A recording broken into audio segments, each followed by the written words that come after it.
Now the serpent was more subtle than any beast of the field which the Lord God had made. And he said unto the woman, Yea, hath God said, Ye shall not eat of every tree of the garden? And the woman said unto the serpent, We may eat of the fruit of the trees of the garden. But of the fruit of the tree which is in the midst of the garden, God hath said, Ye shall not eat of it, neither shall ye touch it, lest ye die. And the serpent said unto the woman, Ye shall not surely die. For God doth know that in the day ye eat thereof, then your eyes shall be opened, and ye shall be as gods, knowing good and evil. And when the woman saw that the tree was good for food, and that it was pleasant to the eyes, and a tree to be desired to make one wise, she took of the fruit thereof, and did eat, and gave also unto her husband with her, and he did eat. And the eyes of them both were opened, and they knew that they were naked, and they sewed fig leaves together, and made themselves aprons. And they heard the voice of the Lord God, walking in the garden in the cool of the day, and Adam and his wife hid themselves from the presence of the Lord God amongst the trees of the garden. And the Lord God called unto Adam, and said unto him, Where art thou? And he said, I heard thy voice in the garden, and I was afraid, because I was naked, and I hid myself. And he said, Who told thee that thou wast naked? Hast thou eaten of the tree whereof I commanded thee that thou shouldest not eat? And the man said, The woman whom thou gavest to be with me, she gave me of the tree, and I did eat. And the Lord God said unto the woman, What is this that thou hast done?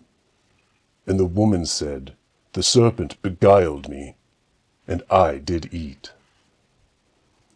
And the Lord God said unto the serpent, Because thou hast done this, thou art cursed above all cattle, and above every beast of the field. Upon thy belly shalt thou go, and dust shalt thou eat all the days of thy life. And I will put enmity between thee and the woman, and between thy seed and her seed. It shall bruise thy head, and thou shalt bruise his heel. Unto the woman he said, I will greatly multiply thy sorrow and thy conception. In sorrow thou shalt bring forth children, and thy desire shall be to thy husband, and he shall rule over thee. And unto Adam he said, Because thou hast hearkened unto the voice of thy wife, and hast eaten of the tree of which I commanded thee, saying, Thou shalt not eat of it, cursed is the ground for thy sake. In sorrow shalt thou eat of it all the days of thy life.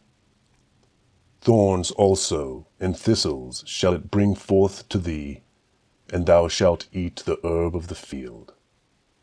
In the sweat of thy face shalt thou eat bread, till thou return unto the ground. For out of it wast thou taken, for dust thou art, and unto dust shalt thou return. And Adam called his wife's name Eve, because she was the mother of all living. Unto Adam also, and to his wife, did the Lord God make coats of skins, and clothed them. And the Lord God said, Behold, the man is become as one of us, to know good and evil. And now, lest he put forth his hand, and take also of the tree of life, and eat, and live forever. Therefore the Lord God sent him forth from the Garden of Eden, to till the ground from whence he was taken.